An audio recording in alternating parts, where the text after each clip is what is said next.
আর বাংলা পান দু রকমের পান হয়। তো এটা এইভাবে কোদাল দিয়ে কিছুটা কাটিয়ে আর এই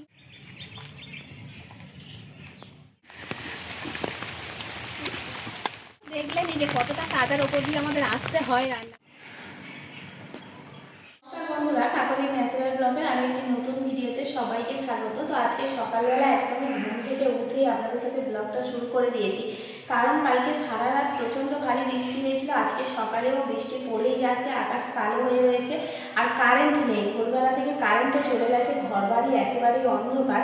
তো বর্ষাকালে আমাদের এদিকে কিন্তু এগুলো হতেই থাকে। আর তো বাড়ির থেকে বাইরে বেরোলেই পুরো কাদা। তো চারিদিকে খুবই খারাপ অবস্থার মধ্যে দিয়ে আমাদের যেতে হয় বর্ষাকালটা। তো আজকের পুরো ভিডিওটা আপনারা দেখতে থাকুন। আজকে যে ব্লগটা আমি বানাচ্ছি ব্লগটা আমি দেখাতে চাইছি যে বর্ষাকালের দিনে আমরা কীভাবে জীবনযাপন করি আর কি, আমাদের দিনগুলো কীভাবে কাটে, তো সেগুলোই দেখাবো। তো সব কিছু তো দেখানো সম্ভব না, সমস্ত কাজ, তবে তার মধ্যে থেকে দু একটা কাজ বা আমি বিশেষ করে বর্ষাকালে কীভাবে সময়গুলো কাটাই বা কীভাবে আমাদের রান্নাঘরে যাই। বর্ষা হলেও কিন্তু আমাদের রান্নাঘরে যেতে হয়, রান্নাঘরে শ্যুট করতে হয়, প্রচণ্ড কাদার মধ্যে দিয়ে যেতে হয়। তো সব কিছু আজকের ভিডিওর মাধ্যমে আপনাদের সাথে শেয়ার করবো। আপনারা প্লিজ প্রথম থেকে ভিডিওটা দেখতে থাকুন। একদমই সবেমাত্র ঘুম থেকে উঠেছি, উঠেই ঘর থেকে বেরিয়েছি। তো এবার কাজকর্ম শুরু করে দেবো। বর্ষাকাল হলেও আর কারেন্ট না থাকলেও আমাদের কাজকর্ম তো করতেই হবে। সকালবেলা কিছু বাসে কাজকর্ম থাকে, বাইরে ওয়েদারটা যত ভিড়ে জামা কাপড় ছিল সব এখানে রেখে দেওয়া হয়েছে। পরে বৃষ্টিটা একটু থামলে ছাড়িয়ে দেওয়া যাবে। এবার তো কাজে লেগে পড়তে হবে, তাই ঝাঁট দেওয়া শুরু করে দিলাম। তো ওপর নিচ পুরোটাই ঝাঁট দিয়ে আজকে মুছে নেব। তারপরে আবার কৃষিবের জন্য টিফিন রেডি করব। তো ওকেও আমি মুখটুক ধুইয়ে একেবারে যোগাসনের ড্রেস পরিয়ে দিয়েছি, কারণ ও ওপরে একটু যোগা প্র্যাকটিস করবে আর আমি নিচে গিয়ে সবার জন্য চা বানাবো। আর ভাবছি ওর জন্য আজকে একটু ম্যাগি বানিয়ে দেবো। তো আমি যখনই ছাতা নিয়ে ওপরে একটু ব্রাশ করতে এলাম, ও আমার সাথে চলে এসছে ছাতা নিয়ে। একটু বৃষ্টি পড়ছে, তো বৃষ্টিতে ভিজতেও ভালোবাসে, তো ছাতা নিয়েই এসছে আমার সাথে। তো এসে একটু ওপরে ছাদে ঘোরাঘুরি করছি আর একটু ব্রাশ করে নিচ্ছি, কারণ রাস্তাতে তো বেরোনো যাচ্ছে না। আর এদিকে কৃষি ওপরে প্র্যাকটিস করছে। ও একাই ছিল, ওর বাবা ওপরে রুমে ছিল, তো ও একটু ভিডিও করে নিল। কখন আমি তো বুঝতে পারিনি, আমি নিচেই ছিলাম। তো একটু ভিডিও করছিল আর ও প্র্যাকটিস করছিল। আর আমি এদিকে নিচে সবার জন্য টিফিন আর বাকি যা কাজকর্ম রয়েছে সকালে সব কিছু নিচে সেরে নিচ্ছি। মাও কিন্তু কাজে ব্যস্ত, কারণ মা একটু থালা বাসন মাজার কয়েকটা জামা কাপড় ছিল, সেগুলো কাচাকুচি করলো। মোটামুটি সবাই মিলে কাজটা সেরে নিচ্ছে। আর আজকের ভাবছি পুকুরে যা জল হয়েছে, আজকে মাছ ধরতে যাব। এই সব আলোচনায় আর কি চলছে আমাদের মধ্যে। আর কৃষিকে যোগাসনের পরেই খেতে দেব, কারণ ও খাওয়ার পরে যোগাসন করে না। সবাই সকালে টিফিন সেরে নিয়ে একেবারে বেরিয়ে পড়েছি পুকুরের দিকে যাব বলে। আর যাওয়ার পথেই দেখুন একটা পেলাম তাল। তো এই রাস্তাটা দিয়েই কিন্তু আমাদের রান্নাঘরে যেতে হয় প্রতিদিনই। তো রাস্তাটার অবস্থা আজকে দেখুন, কোনো দিন তো দেখানো হয় না। আজকের ভিডিওর মাধ্যমে আপনাদেরকে ভাবলাম একটু দেখিয়ে দিয়ে আপনারা দেখুন যে বর্ষাকালে আমাদের কতটা কষ্ট করে রান্নাঘরের মধ্যে যেতে হয়। তো এখান থেকেই আমি এখন চলে যাচ্ছি। আর আপনারা বুঝতে পারছেন যে রাস্তার দুটো সাইডে যে পুকুরগুলো ছিল, বাগান টাগান ছিল, সব কিছুই কিন্তু জলে একেবারেই পরিপূর্ণ হয়ে গেছে। তো অবস্থা ভীষণই খারাপ। আমাদের এদিকে চাষবাসও কিন্তু এখন মোটামুটি বন্ধ রয়েছে। তো কতটা কাদা মেখে আমাকে যেতে হয় প্রতিদিন। তারপর ছাতা নিয়েও তো যাওয়া যায় না, গাছপালা এত পরিমাণে থাকে, ছাতাও কিন্তু খুলে নিয়েই যেতে হয়। কখনো কখনো ভিজে ভিজেই রান্নাঘরে চলে যেতে হয়। তো এইভাবেই এখন রান্নাঘরে ওখানেই যাচ্ছি। তো আমাদের পুকুরটা যেখানে রয়েছে সেখানেই তো রান্নাঘর, আপনারা জানেন। তো রান্নাঘরের কাছে গেলেই পুকুরে যাওয়া হয়ে যাবে। তো নেটজাল নিয়ে যাচ্ছি। আজকে পুকুর থেকে কিছু জলও বের করবো আর মাছও ধরবো। তারপরে এসে বাড়িতে রান্না হবে, মা বাড়ির রান্না করবে।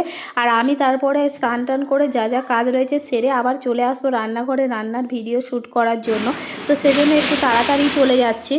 যাওয়ার পথে আমাদের পেয়ারা গাছ থেকে একটা পেয়ারা দেখতে পেলাম, তাই তুলে নিলাম। আর ভাবছি পরে এসে নিচের দিক থেকে গাছের যা যা পেয়ারা রয়েছে আর কি পাকা, সব কিছুই তুলে নেব, কারণ গাছ থেকে পেয়ারা পাড়া হয় না। তো পেয়ারাগুলো সব পেকে জলের মধ্যেই পড়ে যাচ্ছে। তো এখন ভাবলাম আগে মাছ ধরার কাজটা সেরে নিই, তারপরে যা কিছু হওয়ার হবে। এসে দেখছি চারিদিকে জল থই থই করছে, কারণ কালকে সেই দুপুরবেলাতে চলে গেছিলাম আমরা এখান থেকে। তারপরে সারা রাত যে বৃষ্টি হয়েছে তাতে কিন্তু আরও বেশি পরিমাণে জল জমে গেছে। তো এতক্ষণ কাদা কেটে আসার পর এখন চলে এসছে আমাদের রান্নাঘরে। তো এতক্ষণ তো দেখলেনই যে কতটা কাদার ওপর দিয়ে আমাদের আসতে হয় রান্নাঘরে। তো দেখুন রান্নাঘরের অবস্থাটা দেখুন, এই দিকটাতে বেশি ঝাঁট আসে বলে বৃষ্টি, এখানে কিন্তু পেপার পেতে দেওয়া হয়েছে। রান্না করার পর উনান আমার গরম থাকে, তাই উনান চাপা দেওয়া যায় না, সেই জন্য ওই সাইডটা পেপারটা পেতে দিয়ে চলে যায়। এবার বলি যে এই যে ছাঙন জাল অর্থাৎ নেট জালটা নিয়ে কেন এসেছি, এখন এসেছি পুকুরের কাছে। আমাদের পুকুরটা দেখুন কীভাবে ডুবে গেছে, একদম মাঠের সাথে পুরো সেট হয়ে যাচ্ছে। তো প্রচণ্ড জল ভর্তি হয়ে গেছে, তাই একটু পুকুর থেকে জল কাটিয়ে বের করে দেবো। আর পুকুরে যে চুনো মাছ অর্থাৎ মৌরলা চুনোগুলো যেগুলো হয়, এবছরে তো তেমন করে জাল দিয়ে ধরা হয়নি, প্রচুর রয়েছে। তো ওই জলটাকেও বের করে দেবো আর কিছু মাছ ধরবো, সেই জন্য জালটাও নিয়ে এসেছি। আমি তো এসছি আর আমার সাথে তোমাদের দাদা ভাইও এসছে আর মাও এসছে, তিনজনে মিলেই আজকের আর কি জল বের করা হবে পুকুর থেকে। তো প্রথমেই মা কোদাল দিয়ে আর কি পুকুরের পাড়টাকে কেটে নিচ্ছে, নিয়ে একটু খালা করে মানে পুকুরের জলটা মাঠের দিকেই ছেড়ে দেওয়া হবে। তো যতক্ষণ দেওয়া যায়, কারণ পুকুর আর মাঠ প্রায় সমান সমান হয়ে গেছে, জানি না আজকে কি হবে। মানে জল একটু বের করে দিলে পুকুরের জলটাও কমে যায় আর মাছটাও ভালো ধরা যায়। যে মৌরলা চুনোগুলো থাকে ওই জলের টানে বেরিয়ে আসবে আর আমাদের জালের মধ্যে পড়বে, এই ভেবেই আমরা আজকের এসেছি। আর পুকুরের যা জল, জানি না মাছ মানে বুঝতে পারছে কি না যে একটা দিক দিয়ে এইভাবে জল গেলে মানে জল তো মানে ভর্তি হয়ে গেছে, একদমই পরিপূর্ণ। তো সঙ্গে সঙ্গেই যে জাল পেতেছি বলে মাছ পড়বে এমনটা না, কিছুক্ষণ ওয়েট করতে হবে। যখনই জলের টানটা বেশি আসবে তখনই কিন্তু মাছ আসা শুরু করবে। তো এইভাবে কোদাল দিয়ে কিছুটা কাটিয়ে আর এইভাবে জালটাকে ধরে রয়েছি, তো এইভাবেই মাছ ধরা হবে। জলটা কি স্পিডে বেরোচ্ছে, আর আমরা ধরতে এসেছি মাছ আর আমাকে ধরেছে ঝোঁক। তো হাতের এই জায়গাটাতে ঝোঁক ধরেছিল, রক্ত বেরোচ্ছে। মানে ঝোঁকটা দেখেই আমার এত ভয় লেগে গেছে, আমি সঙ্গে সঙ্গেই ফেলে দিয়েছি, দেখানো হয়নি আপনাদেরকে। তো এইসব জায়গাতে এলে কিন্তু বর্ষাকালে খুবই সাবধানে থাকতে হয়। চুলকাচ্ছে, রক্তও বেরিয়ে গেছে। জালটা পেতে রেখে এসেছি, কারণ এখন অনেকটা বেশ কিছুটা জল আর কি বেরিয়ে গেলে তারপরে মাছ যাবে। তো কতক্ষণ আর দাঁড়িয়ে থাকবো, তো জালটা পেতে এদিকে চলে এসেছি বাগানের দিকে। বাগানে এসে দেখছি মানে যা চিচিঙ্গা গাছ ঝিঙে গাছ যা ছিল সব কিন্তু বর্ষায় প্রায় মরে যাওয়ার মতো অবস্থা, গাছগুলো পচে যাচ্ছে। আর এদিকে এই দেখুন বিন কড়াই গাছটা দিলে এত ঘাস হয়েছে বাগানে, মানে কোনো গাছই দেখা যাচ্ছে না, শুধু পুঁই শাকটা রয়েছে। এই দেখুন মানে গাছের মধ্যে যেন সব ঢুকে গেছে, মানে ঘাসের মধ্যে এত ঘাস হয়েছে বাগানে। আর শুধু আমাদের এখানে বর্ষা হচ্ছে এমনটা না, সব জায়গায় এখন বর্ষা হচ্ছে। বর্ষাকালে বর্ষা হবে স্বাভাবিক, তবে একটু বেশি হচ্ছে। আর আপনাদের ওদিকে সব কেমন পরিস্থিতি আমাকে অবশ্যই কমেন্ট করে জানাবেন। বাগানে এবছর সবজি গাছ তেমন একটা কিছুই নেই, তো কলা গাছে খালি কটা কলা কাঁড়ি ধরেছে এইসব। আর এদিকে আমাদের বর্ষায় বরজটা দেখুন, একটু বরজটাও দেখে যায়, এখানে এসছি যখন দেখে যায়, অন্যদিন তো আসার সময় পাই না। আর যারা যারা বলেন যে আপনাদের পান বরজটা দেখাবেন, বিশেষ করে তাদের জন্য একটু দেখিয়ে দিই। বরজে এখন ভীষণ কাদা। এই হলো আমাদের পান বরজ, ঠিক এরকমই হয় কিন্তু পান বরজগুলো। তা আপনারা অনেকেই বলেন যে আমরা পান বরজের গাছগুলো দেখব। এটা কি পান? আমাদের মিষ্টি পান, তাই তো? মিষ্টি পান আর বাংলা পান দু রকমের পান হয়, তো এটা হচ্ছে মিষ্টি পান। এই পানটা কি খাওয়া হয় না বাংলা পানটা খাওয়া হয়? এটাও খায় সেটাও খায়।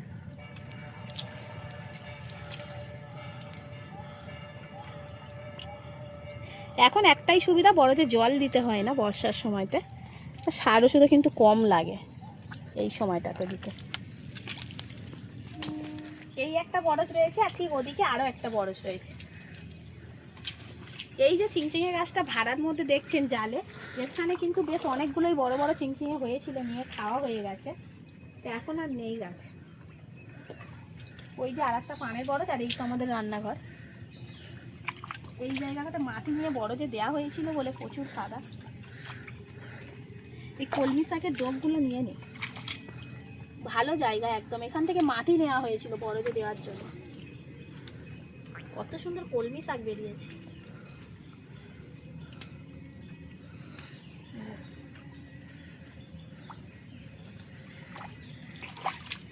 বাগানে সব রকমের শাক থাকে, নিয়ে কিন্তু ভালো ভাজা যায়, তবে আসা হয় না তেমন একটা বাগানে।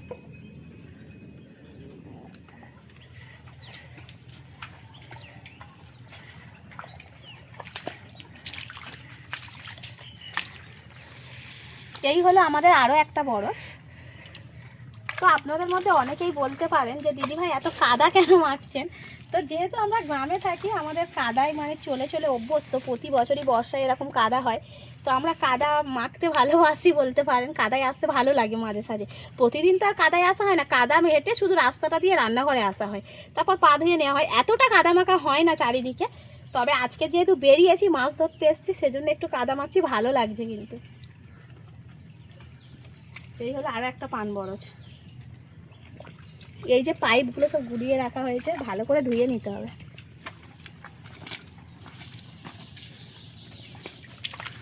পেয়ারা গাছে প্রচুর পরিমাণে পেয়ারা হয়েছে, আমি তো যাওয়ার সময় তুললাম, দেখলেন ওটা রাস্তার ধারে ছিল। আর এক একটা গাছে মানে গাছের ধারের দিকে বেশ বড় বড় রয়েছে, ওগুলো পারবো। আর ঠিক পাশে একটা আমাদের রয়েছে আমড়া গাছ, এটা কিন্তু বিলিতি আমড়ার গাছ, কতটা মোটা দেখুন আর বড়। আমফান ঝড়ে এটা একদম মানে গোড়া থেকে একটু দূরে তো একদম পড়ে গেছিল আগাটা, আবার এতগুলো ডাল বেরিয়েছে, প্রচুর হয়েছে আমরা, প্রচুর। আমরা মানে ডাঁসিয়ে গেছে, কিছুদিন পর পেকে যাবে। আর আমাদের গাছের আমরা কিন্তু বেশ বড় বড় সাইজের, মিষ্টি হয়। এখন পেয়ারা পারবো। পুকুরের ধারের দিকে আছে বললো, এইগুলো সব হয়ে গেছে, জলে হয়ে আছে। অন্যান্য বছরে পেয়ারা আরেকটু বড় সাইজের হয়, এবছর একটু ছোট হয়ে গেছে। প্রচুর হয়েছে বলেই ছোট। এই জলে নেমেছি যখন, নেমে তুলে নি।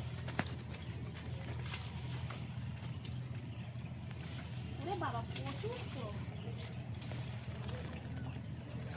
সব ডাঁসিয়ে গেছে। আমি এখন বাড়িতে চলে এসেছি, কারণ আমাকে আবার রান্নাঘরে যাওয়ার জন্য রেডি হতে হবে। তো এসেই স্নান টান করে ঠাকুর ঘরের কাজটা সেরে নিচ্ছি, ঠাকুর ঘরটা সেরেই আমি চলে যাব রান্নাঘরে। আর মা এদিকে বাড়ির রান্নাটা সেরে নেবে। তো এখন মাছ যে পড়লো কি না পড়লো সেটা ভিডিওটা কিন্তু আর আপনাদেরকে দেখাতে পারলাম না, কারণ আমি চলে এসেছি, আমার দেরি হয়ে যাচ্ছে আর মাছ ধরতে অনেকটা দেরি হবে। তো মা ওখানেই রয়েছে, মাছ পড়লে মা নিয়ে এসে বাড়িতে রান্না করবে। তো আমি ঠাকুর ঘরটা সেরে নিচ্ছি এখন। তো আপনারা দেখতে থাকুন পুরো ভিডিওটা, আশা করছি খুবই ভালো লাগবে। বাড়িতে সব কাজ সামলে এবার চলে এসেছি রান্নাঘরে। তো রান্নাঘরে আসার আগে না, যদি সব কাজ একেবারে সেরে চলে আসতে পারি, তাহলে রান্নাঘরে এসে যতটাই সময় লাগুক না কেন, তো খুব মন দিয়ে কিন্তু কাজ করা যায়। আর বৃষ্টিটা দেখুন একভাবেই হয়ে যাচ্ছে, মানে আমি বারবার বৃষ্টির কথা বলছি, আপনারা হয়তো ভাববেন যে বৃষ্টি কি আপনাদের ওদিকেই হচ্ছে। সত্যি কথা বলতে এরকম বৃষ্টি কিন্তু খুব কম হয়, যতই বর্ষাকাল হোক না কেন। সারা রাত ভারী বৃষ্টি হয়েছে, আবার সারা দিন, মানে আমরা যখন এসেছি ছাতা মাথা দিয়েই এসেছি, ভারী বৃষ্টি এখন একটু কমেছে। এই দেখুন কীভাবে বৃষ্টি পড়ে যাচ্ছে। তো এখন রান্নাঘরে চলে এসেছি, রান্নাঘরে রান্নার ভিডিও শ্যুট হবে। বর্ষাকালে সত্যি রান্নাঘরে আসতে আমারও ইচ্ছা করে না, এই কাদা মেখে আবার এসে রান্না করা যাওয়া। তো যাই হোক, প্রতিদিন রেগুলার তো ভিডিও দিতেই হবে, সেজন্য কিন্তু আমি চলে আসি। তো রান্না সত্যি মানে আমরা যে করি খুব একটা সহজ ব্যাপার না, এর মধ্যেও অনেক খাটুনি কষ্ট থাকে। তো আপনারা যে দেখেন এতটা ভালোবাসেন, তার জন্যই কিন্তু আমাদেরও মানে ইচ্ছাটা আরেকটু করে বেড়ে যায়। তো আপনারা এইভাবেই আমার পাশে থাকবেন, আরও এগিয়ে নিয়ে যাবেন, মানে এইটাই আমি চাইবো আপনাদের থেকে। বিকেলবেলাতে কৃষিবকে একটু পড়তে বসিয়েছি, কারণ বৃষ্টির জন্য বাইরেতে কোথাও যাওয়া হচ্ছে না, আর বাইরে বেরিয়ে যেও একটু খেলা করবে তারও উপায় নেই, চারিদিকে কাদা আর জল। সেজন্য বাড়িতে কি করবে, সে ওকে একটু পড়তে বসিয়ে নিয়েছি। ও বেশ ভালো পড়ছে, কারণ ওর এখন স্কুল ছুটি রয়েছে। সকালবেলাতে আর পড়তে বসানো আমিও সময় পাইনি, আর ও পড়তে বসেনি। তো সেই জন্য এখন বিকেলবেলাতেই ওকে পড়িয়ে নিচ্ছে। ওর স্কুল এখন ছুটি ছিল, আপনারা বলতে পারেন সকালবেলা স্কুলে যায়নি, তো ওর স্কুল কিন্তু এখন ছুটি চলছে, সেজন্য ও বাড়িতেই আছে। তো বিকেলবেলা আমি আরও দুজনে একটু খেলাও করছি আর পড়াশোনাও করছি, এইভাবেই আমাদের বিকালটা চলে গেল। আর দুপুরবেলা রান্নার পরে এসে আমরা আর ভিডিও করতে পারিনি, তো একেবারেই চলে এসেছি রাত্রেবেলা। তো রাত্রেবেলা আজকে বাড়িতে হয়েছে লুচি আর ঘুগনি, তো সবাই মিলে এখন লুচি ঘুগনি খাওয়া হচ্ছে আর গল্প করা হচ্ছে। তো এইভাবেই আমাদের সারা দিনটা কেটে গেল। তো আপনারাই বলবেন আজকের পুরো ভিডিওটা আপনাদের কেমন লাগলো। যদি ভালো লেগে থাকে অবশ্যই আমার কাকলি ন্যাচারাল ব্লগটাকে সাবস্ক্রাইব করে আমার পাশে থাকবেন। আজকের মতো এখানেই শেষ করছি, সবাই ভালো থাকবেন, সুস্থ থাকবেন।